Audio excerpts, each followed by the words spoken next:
جانشین ہے، 3 کام کریں گے، طواف کریں گے، رکوع کریں گے، سجدہ کریں گے، اعتکاف نہیں کریں گے۔ اعتکاف کے لیے شرط ہے کیا؟ کم سے کم بندہ 3 دن اندر رہے۔ اگر کوئی 3 دن اندر نہیں رہا تو پھر اس قرآن کی آیت کو کہاں لے گا؟ اس کا مطلب یہ کہ کوئی ایسا تھا کہ جس کے اعتکاف کی تیاری اللہ نے ابراہیم کے زمانے میں کرائی تھی۔ ہم آج سے نہیں کہتے کہ کون تھا، نا ہم نام دیتے ہیں کہ کون تھا۔ تاریخ اسلام کی بہت ساری تواریخ اور تاریخیں جو ہیں بھری پڑی ہیں کہ جس میں ملتا ہے کہ ایک بی بی جو ہے وہ خانہ کعبہ کے قریب آئی، مکے کے لوگوں نے چبوترے پر بیٹھ کے دیکھا ایک خاتون آئی ہے، اور وہ خاتون دروازے کی طرف نہیں ہے، پشت کعبہ کی طرف آئی ہے۔ آپ نے غور نہیں کیا، آپ مسجد میں آئیں گے تو کہاں آئیں گے؟ دروازے سے، جب پیچھے جا کھڑے ہو جائیں گے۔ وہ بی بی جب آئی تو دروازے سے نہیں ہے، کہاں آئی؟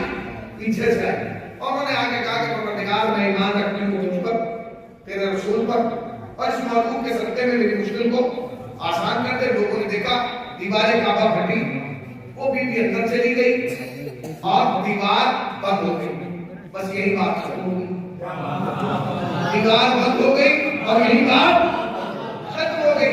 لوگ علی کے مقابلے میں کسی کو کیسے لائیں گے؟ پہلے علی کی ماں کے مقابلے میں کسی کو لائیں گے۔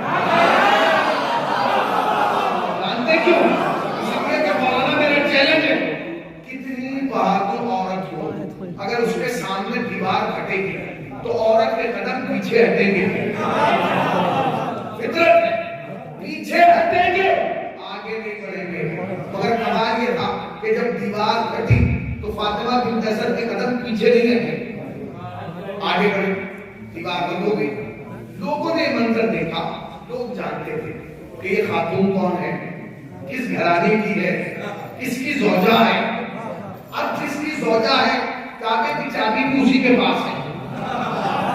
کعبے کی چابی کس کے پاس تھی؟ ولی بردار حرم کون تھے؟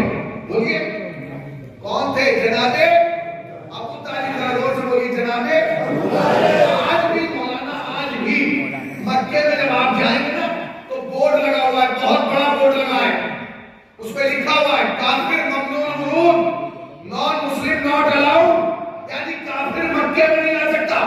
کعبے کی تو بہت دور کی بات ہے، مسلمانوں نے بہت بڑا بورڈ لگایا ہے، لاکھوں روپے خرچ کر کے، اور اس پر بڑا بڑا لکھا ہے کہ اس شہر میں کافر آ نہیں سکتا۔ کمال یہ ہے کہ تم نے بورڈ پر تو یہ لکھ دیا کہ کافر آ نہیں سکتا، اور تاریخ میں لکھا ہے چابی ابو طالب کے پاس تھی۔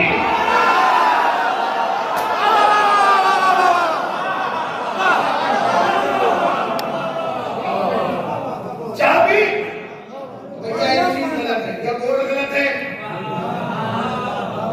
کیا تاریخ غلط ہے؟ کیا بورڈ، یا تاریخ کیا تو بورڈ اتار دے، یا تاریخ بات ہے۔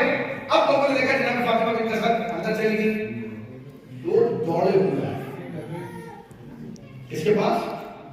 جناب ابو طالب کے پاس۔ حضور ہم نے ایسا دیکھا، چابی کس کے پاس تھی؟ جناب ابو طالب کے پاس۔ کیا چاہیے تھا؟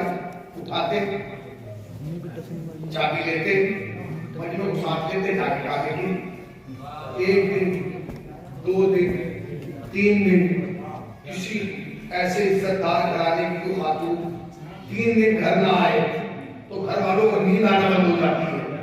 وہ خاندان جس کے صدقے میں کائنات کی عزتیں ہیں، وہ گھرانہ جس کی عزت کے صدقے میں اسلام کی عزت ہے، گھرانے کی وہ خاتون جو فاطمہ بنت اسد ہے، وہ 3 دن تک نہیں گئی۔ تیسرے دن اللہ نے حکم دیا، محمد ان تمام کو لو اور در خانہ کعبہ پر پہنچ جاؤ۔ در خانہ کعبہ پہنچے، دستک دو، دستک دی گئی، حکم فاطمہ بنت اسد دروازہ کھولو اور ولی کو نبی کے حوالے کر دو، علی کو نبی کے حوالے کر دو۔ بات ختم ہو گئی، علی کو نبی کے حوالے کر دو۔ تب تو باپ کو آواز دی، دروازہ کھلا، سامنے نبی کھڑے تھے، اور جناب فاطمہ بنت اسد نے کس کے حوالے کیا؟ نبی کے حوالے۔ سب نے لکھا کہ جب نبی گئے، ہاتھ پھیلایا تو جناب فاطمہ بنت اسد نے جناب امیر کو نبی کے حوالے کر دیا۔ خدا کی قسم کھا کے کہا لوگوں کو یہی نہیں پتا چلا کہ اللہ نے علی کو کیوں پیدا کیا اللہ کے گھر میں. آج تک لوگ یہ سوچ رہے ہیں اور بڑے ہمارے عالم دین ہیں, ان کا جملہ میں آپ کی خدمت پیش کر رہا ہوں. وہ کہتے ہیں کہ لوگوں کو یہ راز ہی نہیں سمجھ میں آیا تھا کہ دنیا میں کوئی علی اللہ کے گھر میں پیدا نہیں ہوا الا علی. اس راز کا تو اس وقت پردہ فاش ہوا جب محمد کے گھر میں فاطمہ پیدا ہوا.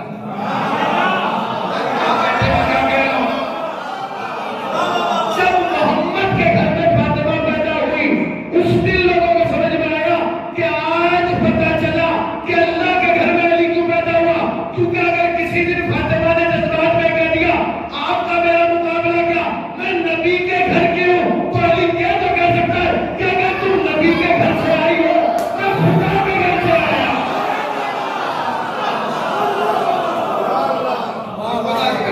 آخری بات اور تقریر تمام. میں دعا کروں کہ پروردگار عالم آپ سب کے جسم کو ہمیشہ قائم ہوتا ہے, آپ کو ایسے ہی ہنستا رکھے, مسکراتا رکھے. ہمارے بھائی تھوڑا مشکلات میں, خدا ان کی مشکلات کو حل کرے, بیٹے کو جو ہے وہ ہر مصیبت سے نجات دے, کہ مشکلات کو آسانی میں تبدیل کر دے. آخری جملہ کہہ رہا ہوں تقریر کا, اور اسی کو دعا سمجھ لیجیے گا, اسی کو تحفہ سمجھ لیجیے گا. یاد رکھیے گا کائنات میں سب سے عظیم خاتون کا نام ہے فاطمہ. علماء بیٹھے ہیں ساتھ, سب سے بڑی خاتون کا نام ہے فاطمہ زہرا سلام اللہ علیہا. فاطمہ زہرا سے بڑی خاتون کوئی نہیں. اگر فضیلت کے معاملے میں آؤ گے تو خدیجہ کا معیار کم ہے, فاطمہ کا زیادہ. فاطمہ بنت اسد کا معیار کم ہے, سیدہ فاطمہ کا زیادہ ہے. جناب مریم, جناب سارہ, جناب آسیہ, جناب حوا, سب کی فضیلت کم ہے, مگر فاطمہ زہرا کی عظمت بہت زیادہ ہے. مگر میرا دل چاہتا ہے کہ جناب سیدہ کے دربار میں جا کے آپ سب کی جانب سے ہاتھ جوڑ کر ایک جملہ عرض کرنا چاہتا ہوں. اگر یہ جملہ آپ تک پہنچ جائے تو مجھے لگنا چاہیے کہ اس جملے پر جشن ہو گیا, اور مجھے اس بات کا قطعاً احساس نہ ہو کہ میں نے شیعوں کے سامنے نہیں شیشے کے سامنے پڑھا ہے, اس لیے کہ شیشہ نہیں بولتا شیعہ بولتا ہے. آپ سب کی جانب سے جا کے میں جناب سیدہ کے دربار میں بس یہی جملہ کہنا چاہتا ہوں کہ بی بی آپ کی عظمتوں کو لاکھوں سلام, آپ کی عظمتوں کو کروڑوں سلام. آپ کے برابر کوئی خاتون نہیں ہے, اس لیے کہ سیدہ آپ ہیں, سکیہ آپ ہیں, بطول آپ ہیں, عذرا آپ ہیں, مقدسہ آپ ہیں, بی بی کائنات کی سب سے بڑی خاتون آپ ہیں, ام الائمہ آپ ہیں, اماموں کی ماں آپ ہیں. مگر بی بی ایک جملہ کہنے کو دل چاہتا ہے کہ آپ بھی اماموں کی ماں ہیں, فاطمہ بنت اسد بھی اماموں کی ماں ہے, مگر فرق یہ کہ آپ 11 اماموں کی ماں ہیں, فاطمہ بنت اسد 12 اماموں کی ماں ہے.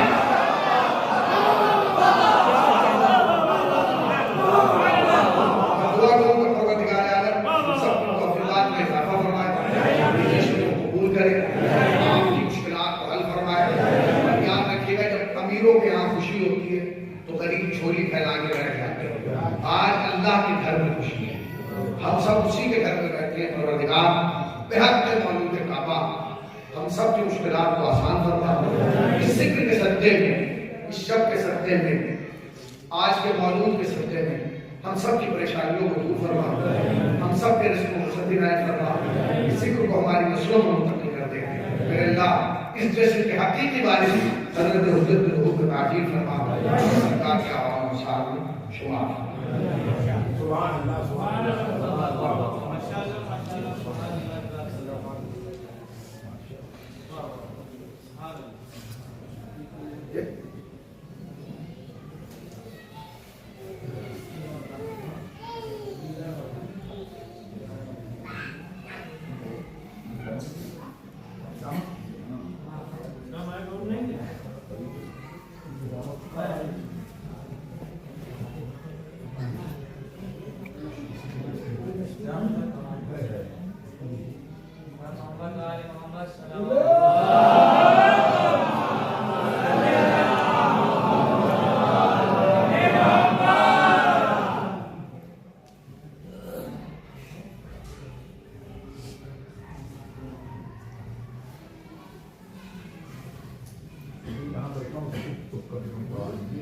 Gracias.